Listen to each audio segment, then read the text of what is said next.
Bharatiya Janata party Lok Sabha चुनाव को लेकर के अपनी तैयारियों को तेज कर रही है। क्षेत्रीय कार्य समिति का आयोजन किया जा रहा है। भारतीय जनता पार्टी के प्रदेश अध्यक्ष भूपेंद्र चौधरी आज कानपुर में हैं, उनसे बात कर लेते हैं। भूपेंद्र जी, कार्य समिति की बैठकें आप लोग कर रहे हैं, जहां पर समीक्षा हो रही है, विपक्षी दल समीक्षा में लगे हुए हैं, आप लोगों ने अपनी तैयारियों को तेज कर दिया है।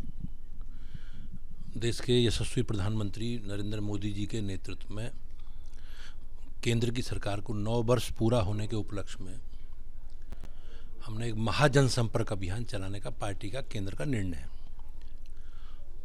अभियान 30 मई से 30 जून तक अलग अलग स्वरूपों में अलग अलग उसमें चलेगा। उसमें बड़े बड़े सार्वजनिक कार्यक्रम होंगे, घर घर जनसंपर्क के कार्यक्रम भी होंगे, अलग अलग वर्गों के सम्मेलन, इस प्रकार के बड़े कार्यक्रम होने हैं। तो उसका एक पूरा वो है। तो उसकी तैयारी के सिलसिले में, क्योंकि भारतीय जनता पार्टी हमारा एक कार्यकर्ता आधारित जन संगठन है, हम अपने कार्यकर्ताओं को काम बांटकर हमेशा योजनाबद्ध तरीके से अपने कार्यक्रमों को, अपने अभियानों को जनता के बीच में पहुंचाते रहें। तो उसी परिप्रेक्ष्य में 6 क्षेत्र हैं, हमारे 6 क्षेत्रों की बैठकें हैं। आज कानपुर क्षेत्र की बैठक है। तो कानपुर क्षेत्र के सभी मान्य सांसद, विधायक, सरकार के मान्य मंत्रीगण और पार्टी के सब बड़े संख्या में हमारे पदाधिकारी उपस्थित हैं। और उस पूरे कार्यक्रम को घर घर तक कैसे ले जाना है, क्योंकि हमारी सरकार हमेशा, हमारी सरकार है केंद्र की, राज्य की, हम अपने सरकार के कामों को लेकर भी जनता के बीच में जाते हैं। तो हमने जो जो काम किए हैं वो अपने पूरे रिपोर्ट कार्ड के साथ जनता के बीच में है। और एक चीज़ मैं पूछना चाहूँगा कि 2024 के लिए विशेष फोकस किस चीज़ पर आप लोग कर रहे हैं कि इस कार्यकर्ता जो बीजेपी का हो वो घर घर तक चाहे, इस विशेष चीज़ को ज़रूर लेकर के जाए जनता के बीच में? नहीं, सरकार ने जो हमारे काम किए हैं, हमारी चाहे केंद्र की सरकार हो चाहे राज्य की सरकार हो, हमारी सरकारों ने सारे सेक्टर में बहुत अच्छे काम किए। बिजली, पानी, सड़क, शिक्षा, स्वास्थ्य, सुरक्षा, ये सारे काम। और आज मैं कह सकता हूँ कि महिला अपराध और जितने भी अलग प्रकार के अपराध हैं वो बिल्कुल न्यूनतम स्तर पर है।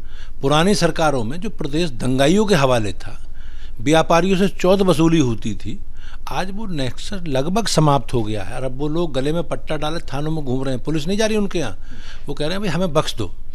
तो यही सरकार का विश्वास है। और ये सारे विषय जो जो काम हमारी केंद्र की सरकार ने मोदी जी के नेतृत्व में किए हैं, अच्छी सड़कें हमने दी हैं, हमने और बहुत अच्छे स्वास्थ्य के चिकित्सा क्षेत्र में हमने काम किए हैं, और दुनिया में भारत की जो सम्मान बढ़ाने का काम मोदी जी के नेतृत्व में हुआ, सारे विषय की चर्चा बीजेपी का कार्यकर्ता घर घर तक करेंगे। इस प्रकार की योजना पार्टी ने, केंद्रीय पार्टी ने बनाई है।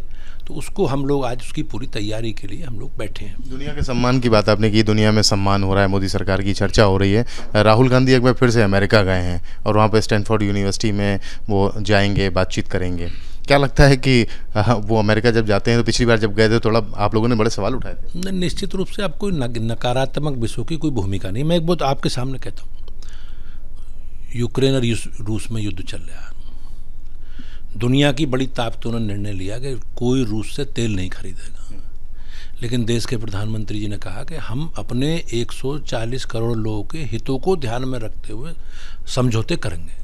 जितने विश्व स्तर पर समझौते हुए हैं उसमें, और एक मैं उदाहरण आपको दे रहा हूँ, और हमने रूस से तेल खरीदने का निर्णय लिया, हमारे देश के हित में था, हमारी आवश्यकता थी, हमने किसी की नहीं मानी। इससे पहले ये कभी कोई सरकार नहीं कर पाई। जितने भी समझौते हुए हैं दुनिया पर भारत के, वो भारत के नागरिकों के मान सम्मान को ध्यान में रखकर हुए हैं, उनके हितों को ध्यान में रख के हुए हैं, और ये हमारे लिए बहुत बड़ी बात है। अखिलेश यादव कह रहे हैं कि ओबीसी के साथ न्याय नहीं किया है आप लोगों ने, और वो राज्यव्यापी आंदोलन चलाएंगे इस बारे में। अखिलेश यादव ओबीसी, कौन से ओबीसी की बात करते हैं? अखिलेश यादव के ओबीसी के नाम पर जो ओबीसी का पूरा कोटा है वो उनकी बिरादरी के, उनके घर के, उनके परिवार के लोग सफाई तक सीमित रहा हमेशा जी। तो ओबीसी का जहाँ तक विषय है, ओबीसी में समाज का एक बड़ा तबका है, और अखिलेश यादव जी ने ओबीसी का हितों को, ओबीसी के अधिकारों को, ओबीसी के हकों को एक परिवार तक सीमित करने का काम किया है। अखिलेश यादव ने यह भी कहा है कि बीजेपी कायरों की जमात है और पुलिस प्रशासन को आप लोग आगे कर देते हैं जब भी इस तरीके की कोई घटना होती है, चुनाव होते हैं। देखो, चुनाव, समाजवादी पार्टी चुनाव, हम लोग तो जनता के बीच में संपर्क संवाद के कार्यक्रम कर रहे थे, अपनी बात कहने पूरी तैयारी हम लोग गए। समाजवादी पार्टी और विपक्ष के सब दल इस बात की तैयारी कर रहे थे कि चुनाव के बाद क्या करना है, कैसे संवैधानिक संस्थाओं को लज्जित को आरोपित करना है, कैसे पुलिस प्रशासन पर आरोप लगाना है, कैसे ईवीएम के बारे में शोर मचाना है, ये सारी उनकी तैयारी, और उस तैयारी का हिस्सा ही है जो अखिलेश यादव बोल रहे हैं। मैं आपसे बहुत जिम्मेदारी के साथ कहता हूँ कि सभी नगर निगम बीजेपी जीती है, ईवीएम से चुनाव हुए हैं। बीजेपी 100 नगर पालिका जीती है, पिछली बार से दुगनी, बैलेट पेपर से चुनाव हुए हैं।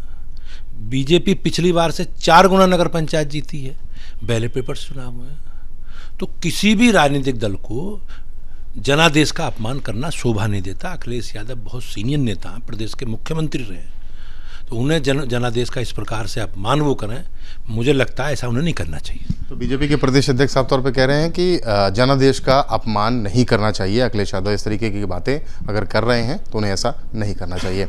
कानपुर से कैमरामैन पंकज निगम के साथ रतीश त्रिवेदी, एबीपी गंगा।